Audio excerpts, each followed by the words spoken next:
Olá, pessoal! Bem, na segunda-feira nós teremos uma aula pelo Zoom relacionada à síndrome nefrótica, mas a nossa intenção na segunda-feira é falar especificamente sobre as glomerulopatias primárias que se manifestam clinicamente como síndrome nefrótica. Nesse momento, nós vamos fazer uma revisão sobre alguns aspectos básicos para que vocês possam aproveitar melhor a aula na segunda-feira. O primeiro slide vem com as referências bibliográficas. Temos aqui um livro de clínica médica, que é o Harrison, um livro de nefrologia, nós escolhemos aqui o Current, Diagnóstico e Tratamento de Nefrologia e Hipertensão, que é um livro que tem uma leitura muito boa, muito gostoso de ler esse livro, né? E aqui a Histologia e Biologia Celular é um livro básico de histologia. Algumas referências nós tiramos do UpToDate, mas ficarão disponíveis na aula para vocês. Vamos começar então fazendo a revisão da histologia normal do glomérulo. Aqui vocês veem um glomérulo, né? No centro aqui tem um corpúsculo renal, né? O glomérulo com as cápsulas de Bowman, na verdade, a camada parietal da cápsula de Bowman e aqui os túbulos renais, né? Bem, o sangue vai chegar no glomérulo, né? Tem o polo vascular, arteriolar aferente, e o sangue, ele vai então passar pelos capilares glomerulares. Aqui eu tenho as alças dos capilares glomerulares, aqui é um capilar glomerular, tá? Então o sangue vai estar aqui dentro, existe uma pressão hidrostática, contrária a uma pressão oncótica, né? E isso vai gerar a formação de ultrafiltrado, a pressão hidrostática sendo maior que a pressão oncótica, né? E maior também que a pressão hidrostática do lado de fora, aqui nesse espaço de Bowman, né? Eu tenho então a formação do ultrafiltrado. Para que o ultrafiltrado se forme, eu tenho que haver a passagem de moléculas e de líquidos de dentro da capilar glomerular para dentro do espaço de Bowman. Simples assim. E quais são essas estruturas, né? Então, para começar aqui, gente, eu tenho uma célula endotelial, ó. A célula endotelial, né? Apoiada numa membrana basal. Eu vou ter a membrana basal e vou ter por fora os podócitos, que na verdade aqui eu não tenho a cápsula de Bowman. A cápsula de Bowman tem a camada parietal, que é formada por essa célula epitelial pavimentosa simples apoiada numa lâmina basal. Mas a camada visceral da cápsula de Bowman nada mais é do que o podócito. Esse podócito, ele emite prolongamentos citoplasmáticos, que são os pedicelos, que abraçam as alças capilares glomerulares. Essa estrutura, né, a célula endotelial, a membrana basal e o podócito, elas formam o que a gente chama de barreira de filtração glomerular.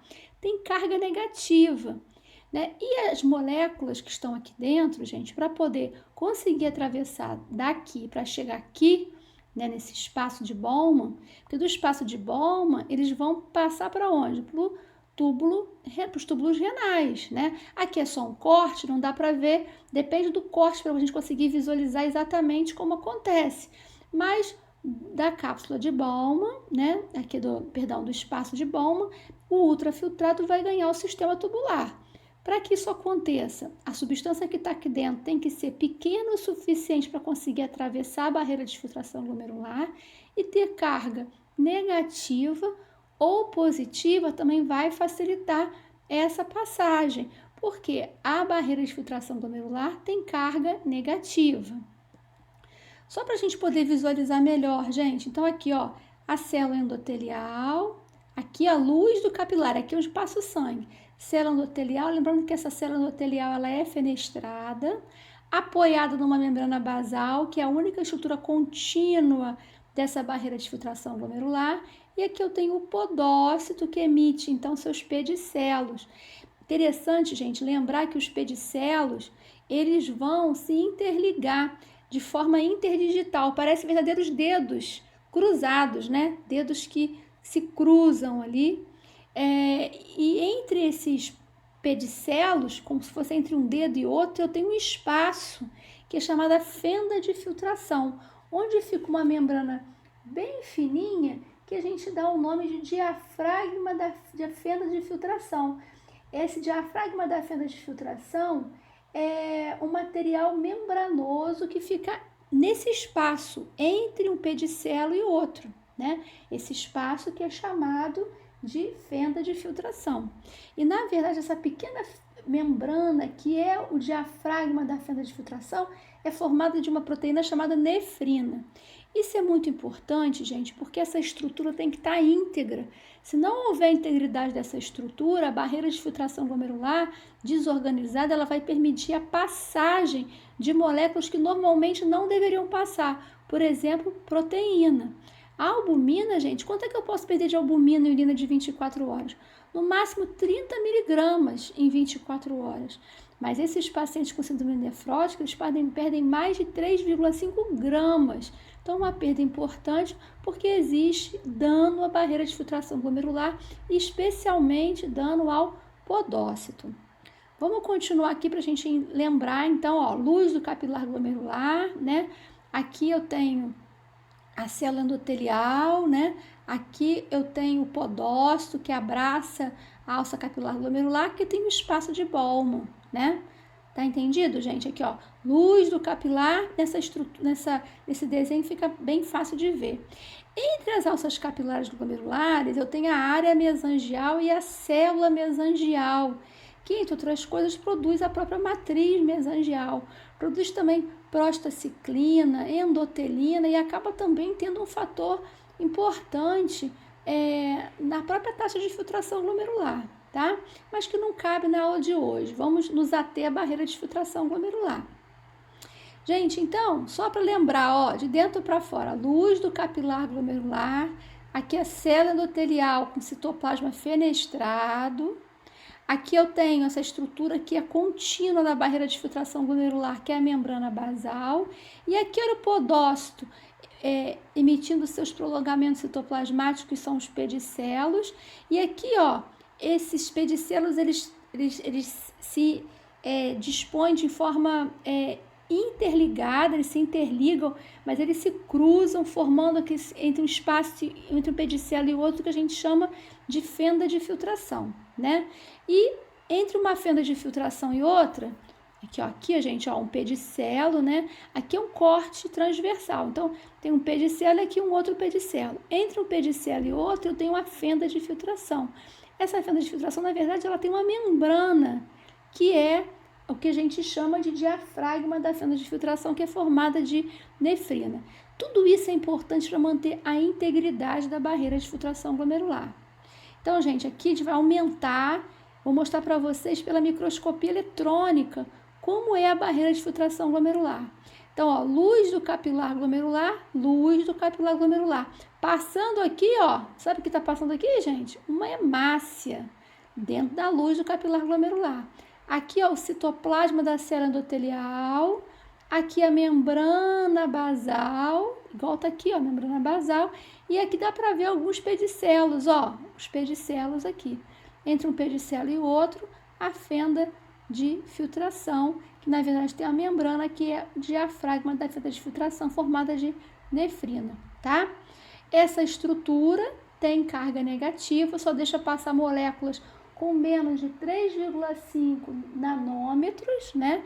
Moléculas maiores que isso, com carga negativa, vão ter muito mais dificuldade de atravessar. Então, aqui, ó, estamos quase lá, porque eu estou apresentando para vocês a barreira de filtração glomerular. Então, os podócitos, com seus processos pedicelares, aqui a membrana basal glomerular e aqui a célula endotelial. Se aqui é a célula endotelial, aqui é a luz do capilar glomerular, aqui é o espaço de Bowman. Tem que atravessar daqui para cá para chegar no espaço de Bowman e virar ultrafiltrado, né? Depois vai do ultrafiltrado, ele vai atravessar todo o sistema tubular e, em última análise, vai virar urina, né? E essa urina, ela vai ter os componentes que são permitidos passar, né? A barreira de filtração glomerular é uma barreira seletiva, não deixa passar tudo.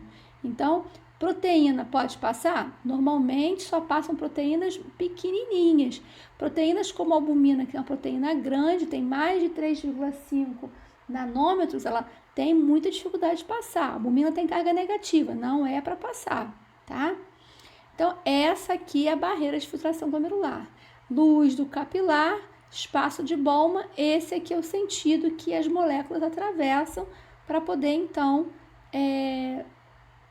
se tornarem ultrafiltrados, né? Gente, aqui uma imagem desse artigo aqui, né? Um artigo de 2018 do Jornal Americano de Nefrologia, mostrando, olha a estrutura do podócito, né? Com seus pedicelos, aquela relação que eu falei para vocês que parecem dedos, né? Dedos cruzados, né? Quando você cruza uma mão com a outra, você faz um movimento dos dedos como se você tivesse mesmo colocando um dedo ao lado do outro, né? Então, você coloca essa disposição interdigital mesmo dos pedicelos, né? E entre um pedicelo e o outro tem aqui o que a gente chama de fenda de filtração, né? E tem uma imagem ainda mais aumentada entre a fenda de filtração. O que que eu tenho, ó? Eu tenho uma membrana, né? Que é o que a gente chama de diafragma de fenda de filtração, que é formada pela nefrina, que parece, gente, um feixe-eclair, tá vendo? Se houver problema nessa estrutura, vai perder mais proteína e outras moléculas grandes que não deveriam atravessar. Outras moléculas também com carga negativa, mas especialmente a albumina. Tá certo? Nós vamos parar por aqui nesse momento e aí eu encontro vocês agora no próximo módulo, onde a gente vai fazer a revisão sobre o conceito de síndrome nefrótica. Até já!